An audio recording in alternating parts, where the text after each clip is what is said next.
Oh, sobrang effective. Very nice.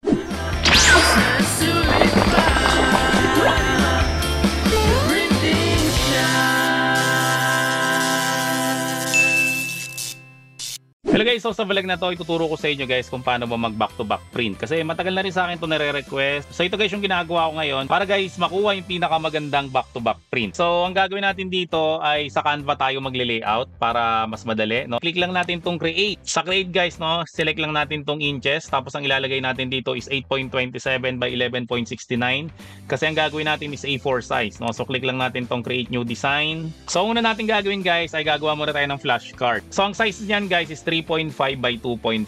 So click ko lang tong elements, tapos bandang baba tayo, dito tayo sa may frame. Yan, so i-drag lang natin siya dito. Tapos yung sinabi ko nga kanina, ang size natin is 3.5 by 2.5, no. So makikita nyo naman yan na tumataas baba, 'di ba yan? So hanapin lang natin yung 2.5. Then dito naman ay hanapin naman natin yung 3.5. So 3.5 by 2.5. So next naman guys, gagawa naman tayo ng shape. So click natin tong elements. Then dito sa may shape, so click lang natin tong see all. Gawin natin ay circle muna. Yan, so mag-drag tayo dito ng circle. Then next naman natin ay star. Tapos isang triangle. Yan, so ganito yung itsura niya. So dapat dito guys pantay-pantay ito. Para nga guys makuha natin yung back-to-back na printing, no. So ang gawin natin, i-highlight natin siyang lahat. Right click lang natin. Then ito guys, space evenly. Then click mo to itong tidy up. Yan, so pantay-pantay na yan. Then ang next natin na gagawin, syempre highlight lang natin siyang lahat. Tapos click lang natin to, itong duplicate. Yan, so pag na-click na natin guys yung duplicate, so ilagay lang natin siya dito. So ito guys, sobrang importante nito. Highlight mo siyang lahat guys, then kapain mo siya. Yan o, makikita mo na naglalak yan eh. Tapos mapapansin nyo, sa dalawang gilid dapat pantayan. So kung gusto mo to guys iangat, so dapat sabay-sabay mo siyang inaangat, no. So dapat itong dalawa na to yung inaangat mo, hindi pwedeng isa lang. Halimbawa ito iaangat natin to. So sa keyboard mo guys, arrow up lang, then ito rin arrow up lang rin, at ito arrow up lang rin. So kung may balak guys na lakihan siya, so dapat by 2 rin siya lalakihan. Halimbawa ito lalakihan natin to, tapos ito lalakihan rin natin to, tapos ito lalakihan rin natin to. So pag nalakihan niyo siya guys, ay highlight niyo ulit siya, then right click, then space evenly, then tidy up niyo ulit. Then ito rin guys, right click, space evenly, then tidy up rin natin. Yan, so dapat maglalak yan. Ayan, nakita nyo naglalak siya. Dapat makikita nyo yung mga guhit dito sa kaliwa, syempre sa kanan, saka sa gitna. Add text box, tapos ang ilalagay natin dito is front. So itong front na to pwede natin ilagay sa taas. So ito guys, sample lang to kung paano tayo makakapagpantay, pero dito pwede nyo na ditong idiretso yung mga design nyo. Pero ito guys, pinapakita ko lang sa inyo to, no, kung paano pa talaga mag-layout. Then click nyo lang tong elements, then dito sa photos, click mo lang tong see all. Tapos dito guys, pwede tayong kumuha ng mga pictures. Halimbawa ito, gagamitin ko lang to. Ito sample lang naman to guys ah. Yan, so idadrag ko lang siya dito. Then dito naman, maglalagay tayo ng patayo naman. Para makita nyo rin guys, no, kung ano ba yung ginagawa pag patayo. Kasi pag pahigang ganito or landscape guys yung picture mo, mas madali. Pero pag portrait, kamukha nito, halimbawa ito, idadrag ko muna siya dito. Yan. So ang gagawin natin dito ay i-rotate muna natin to. Yan, 90 degrees. Pag-rotate nyo guys, no, pwede nyo siyang i-drag dito. So kaya tayo guys naglagay ng shape dito, no, para makita nyo lang na kahit anong shape ay pwede natin siyang pantayin. So gawin natin, itong mga shape na to ay palitan natin siya ng color. Then gawin ko siyang color red. Then ito namang star na to, gawin ko siyang color deep blue. Then itong triangle na to, highlight ko rin siya. Ang gagawin ko naman dito ay color violet. So again guys, sample lang to para makita nyo na any shape kaya natin siyang pantayin. Kasi makaisipin nyo, ito lang rectangle lang kaya nating pantayin eh. So yan, ginawa natin siya. So next natin na gagawin, syempre duduplicate na natin to. Yan, so meron tayo dito, and syempre ito yung back. So papangalanan ko lang to ng back. So ito pa guys yung gagawin natin kasi pag pinak to back print natin to, yung likod nito magiging ito, no, kasi ganun yan eh, sa liwa yan eh. Tapos ito naman, ang likod nito magiging ito, no, so sa liwa siya, no. So ang gagawin natin dapat pagbabalik ta rin natin tong dalawang to. So i-drag ko lang tong picture na to guys, so ilalagay ko siya dito. So kapag naka-landscape siya guys, walang problema diyan, walang magiging issue diyan, no, kasi landscape naman yan. Ang issue talaga dito guys is kapag ka portrait. So pag portrait guys, eto, so magdadrag tayo dito ng portrait. So rotate natin siya guys ng pakabila. Negative 90 degrees naman siya. Diba kasi ito naka-rotate to ng 90 degrees. Ito naman guys, negative 90 degrees. No? Tapos siya naman yung ilalagay natin dito. Yan, so ganyan guys yung magiging itsura niya. Then balik tayo dito guys sa back. Ang next na gagawin natin dito ay lalagay natin siya ng outline. Para lalo ko guys mapatunayan sa inyo na pantay yung pagiging back to back nito. Okay, so i-highlight ko lang siyang lahat. Ito, i-click ko lang tong stroke style. Then, i-click ko lang tong linya na to. Tapos, gagawin ko siyang 10. Then, ito namang color natin. Papalitan ko siya. Gagawin ko siyang no color na lang. So, ganito guys yung magiging itsura ng layout natin dapat. So, ito pa guys, pakinggan nyo ulit ako. So, ang next na gagawin natin dito is isi-save na natin siya. Okay, so click lang natin tong share, then click lang natin tong download. So, sa download guys, ang pipiliin nyo dito ay dapat ito, PDF, print, best for printing. Yan, so kiklik ko lang siya, then ida-download ko lang yung dalawang page, tapos download ko ulit siya. So, pag na-download ko na siya guys, ganito yung tsura niya. So, ito guys, PDF file na to.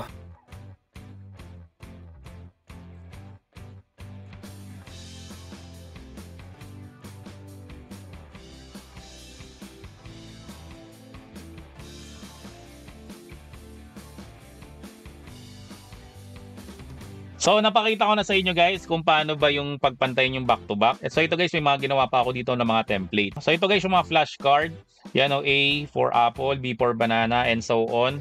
So, 4 na page to kasi yung likod niya guys ay isa lang. So, ito guys, 4 times ko ito ipiprint kasi 4 rin to. Then, next naman natin, ito mga shape, yung kaninang ginawa rin natin. Yan, so dalawa yan. Makikita natin na magbaback to back print rin yan. Then, ito rin guys, shapes rin to. Then, ito naman guys ay mga name tag. Okay, so ito yung front ng name tag. Ito naman guys yung back ng name tag. So, ito naman guys, mga bag tag. So, ito yung front. Then, ito naman yung back ng bag tag. Then, ito naman guys is mga photo card naman. Pero ito guys, i-explain ko sa inyo, no, baka mahilo kayo kasi ba't nandito si Stitch tapos nandito naman sa kabila si Stitch. Diba, sabi ko sa inyo kanina, yung layout natin is pag landscape, wala magiging problema. Pero kapag ka portrait kasi guys, o patayo na ganito, dyan tayo nagkakalito-lito. Okay, so para hindi kayo malito, ang gagawin nyo dyan, ito yung front natin. So, kung nasa left guys dito si Stitch, dapat dito guys nasa right naman si Stitch. Tapos, naka-flip horizontally. So, ito guys, si Lightning McQueen, ang likod niya talaga ay si Spider-Man. Tapos, ito naman si Mario, ang likod niya rin is si Mario, no? So, nakikita nyo guys yung pattern. So, again guys, pag nasa kanan dito, dapat dito nasa kaliwang part siya. Tapos, naka-flip horizontally. Si Peppa Pig, Peppa Pig. Ito si Minecraft, ito rin Minecraft. Ito Luffy, Luffy, Pikachu, Pikachu, SpongeBob, and so on. So, dito rin guys, sa bookmark natin, mapapansin niya, portrait rin siya. Yan, so kung nakikita nyo dito, yung assignment ay papunta siya doon. Yung assignment naman dito guys is papunta siya doon. Okay, so hindi pwede na parehong ganito kasi pag pinareho mong ganito, baliktaran yung mangyari dyan. No? So para makuha natin guys na pareho siya, dapat ganito guys yung layout nyo. Ito rin guys, gano'n rin ginawa natin. So ito nakaturo dito. Ito naman guys ay nakaturo siya dito. Then ito naman guys yung mga keychain natin, yan, no? Iba-ibang shape. So guys, bago tayo mag-print, di ba nilalagay natin yung papel na ganyan. Ito sobrang importante nito, itong lock na to. Lagi nyo siyang itutulak papunta dito, no, para maipit yung papel. Then, kung naka L121 ka, nakaalis yung tip, mas maganda guys, gumamit ka nito, itong printer bridge. Sobrang importante rin yan guys, no, para hindi tabingi-tabingi yung print natin. I-summary ko lang guys, yung mga dapat nating gawin. Unang-una guys, dapat pantay yung alignment ng template. Pangalawa guys, kapag ka may back print, syempre, i-flip mo yon horizontally kung kinakailangan lang naman. And pangatlo guys, i-download mo siya as PDF file. Mag PDF file kasi no chance nang hindi mag-align sa printing. Katulad guys, kapag ka sa Word tayo nagpi-print, 'di ba, laging hindi siya pumapantay. And last guys, dapat maayos yung pagkakalak ng printer nyo, yung pinakita ko sa inyo kanina, yung nauurong. Yan guys, dapat sagad na sagad yan. Kasi kapag may konting space yan, hindi rin magpapantay yung print niyan. Yan, so ang next na gagawin natin guys, syempre da-download na natin to. So again, click natin tong share, then click natin tong download, click natin tong arrow, then i-select natin to guys, itong PDF print or best for printing. Tapos i-download lang natin siya. So ito na guys yung na-download natin, na PDF file na siya. So ang gagawin natin ngayon guys is ipiprint na natin siya. So ang material sa gagamitin natin dito is matte na calling card paper. So ang gawin natin dito sa computer, so click mo muna tong start. Then type mo lang guys is color management. Yan, so i-click mo lang to. Then dito tayo guys, itong device. So i-click mo lang to. Then hanapin ko lang yung printer ko, which is yung pigment printer. Tapos ang naka-default dito guys is etong glossy na clear paper. So ang gagawin ko guys, i-select ko tong matte. Yan, tapos isi-set as default profile ko lang siya. So ganito muna guys yung gagawin nyo. Depende guys sa materials at kung glossy o matte yung materials na gagamitin nyo. Para nga makuha natin yung tamang kulay ng nasa monitor at syempre nasa printout. So kung hindi mo pa to napapanood, mas maganda guys, panoorin mo yung nakaraang vlog ko. Natungkol nga dun guys na kung paano mo makukuha yung pareho ng kulay nung nasa monitor at sa printout. So syempre click lang natin tong print again. Then dito tayo guys sa more settings, tas print using system dialog. Tapos dito, select ko lang tong pigment printer. So, preferences natin siya guys. Then, click natin to guys. Ang select natin dito is A4. Then, click natin tong plain paper. Ang gagawin natin is Epson Premium Glossy kasi yun yung gagamitin natin. Then, yung quality, gagawin natin siyang high. Tapos, click natin tong more options. Then, click natin tong custom. Then, advance natin siya. Then ang i-select natin dito guys, again is itong ICM. So kung bakit guys ICM yung pinipili natin para guys magkamukha yung color na nasa monitor at syempre yung printout mo. So kung hindi mo pa napapanood yung vlog na yun, mas maganda guys, hanapin mo lang sa aking YouTube channel, The Printing Shop. Okay, so i-click ko lang to ICM. Then click ko lang tong OK. Then click ko lang tong add or remove preset. Tapos ilalagay ko na dito is back-to-back printing. Yan. Tapos click ko lang tong save. Tapos click ko lang tong close. Yan. Para pag magpe-print kayo guys, ay mas mapapabilis yung paggawa nyo, no? Kasi i-click mo lang tong back-to-back printing. Pero ang lagi kong print settings talaga guys is Epson Premium Glossy, tapos naka-high pa rin siya. Kahit na matte na materials guys yung gagamitin natin. Pag okay na yun guys, so i-click ko lang tong OK. Then dito tayo guys sa mga pages. So ipiprint muna natin dito guys ay mga front muna, no? So yung mga front natin dito, itong 1, 2, 3, 4, tapos 6, tapos itong 10, yan, front rin yan. Tapos itong 12, 14, 16, 18, saka yung 20. So yan guys yung mga front natin, no? So yan muna yung ipiprint natin. So dito tayo guys sa print, click mo lang tong pages, tapos yun yung ilagay natin dito. 1, 2, 3, 4, 6, 8, 10, 12, 14, 16, 18, 20. Okay guys, okay malilito ha. Yung mga front muna yung piniprint natin. So ngayon guys, click na natin tong print.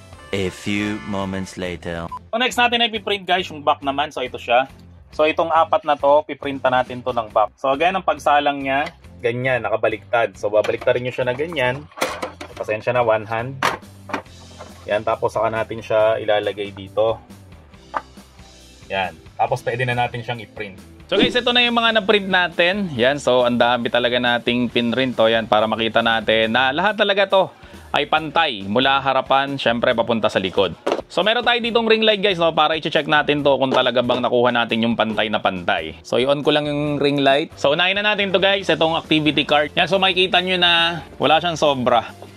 So dito naman tayo sa likod. Yan, makikita nyo na pantay talaga siya. So hanggang dito yan, pantay siya mula sa harapan hanggang dito guys sa likuran. So next natin to guys, ito pang isa pang activity card. So ganun rin siya guys. Makikita nyo na pantay rin siya. O diba, wala siyang sobra. So ito guys yung sample lang hindi pantay para makita nyo rin. Yan o, nakita nyo to guys. Ito may guhit, tapos meron siyang guhit sa loob. O diba, doble yung guhit niya. Yan o, kasi nga hindi siya pantay. Then ito naman guys yung mga shapes natin. Yan, so papakita ko sa inyo na nilagay natin siya ng guhit dito para makita nyo na hindi natin dinaya. Diba? Kasi usually, dinadaya natin to, no, para magmukhang pantay. Nilalagay natin guys ng offset or sobra para magmukha pa rin siyang pantay. Pero ito guys, makikita nyo, oh, diba, wala siyang sobra. Itong letra na to, mapapansin nyo na may mga sobra siya doon kasi nga, hindi naman talaga pantay yan eh. Kasi magkaiba ng nakasulat yan. Ito, shapes front. Ito naman nakalagay shapes back. Pati ito, yan o, makita nyo may mga sobra. Kasi guys, magkaiba na nakasulat yan sa harapan at likod.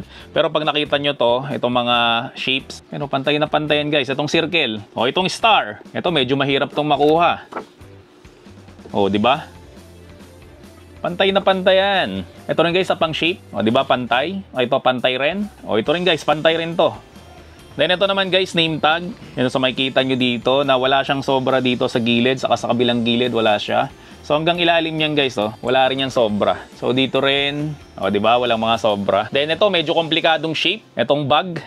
You know, so pantay rin siya dito. Dito rin guys, ayun, pantay rin siya. So sa likod naman, so ganun rin yan, no? O di ba, pantay na pantay. Pag hindi natin guys binago yung rotation, so mangyari, nandito yung assignment. Tapos pag tinignan mo guys yung ka-back to back niya, baliktad, nandito naman yung assignment. You know, kaya dapat niro-rotate natin yan eh. So dito rin siya, pantay na pantay rin to, itong circle. Then itong star, eh, no? Pantay na pantay. So ito guys, bond paper lang to, mas kita to. So ito rin guys, oh, pantay na pantay rin, no? So baliktarin natin. So ganun rin siya. Di ba kasi pagka ganito, madali ito eh. Yan o, kasi pare-pareho lang naman sila ng likod. Pero ito, tingnan nyo to, magkakaiba to ng design. So, tama rin guys yung naging position natin dito. Kaya itong si Stitch, ang likod niya guys is si Stitch rin. Tapos itong si Lightning McQueen guys, di ba, ang nilagay talaga natin dyan si Spider-Man. So, ganoon rin guys si Mario. So, sa likod niya si Mario. Then si Peppa Pig, Peppa Pig. Ito ulit yung ilaw natin. So, pakita ko lang sa inyo guys na pantay rin siya. Yan o, si Stitch, pantay. Dito, pantay. Ito rin, pantay rin to.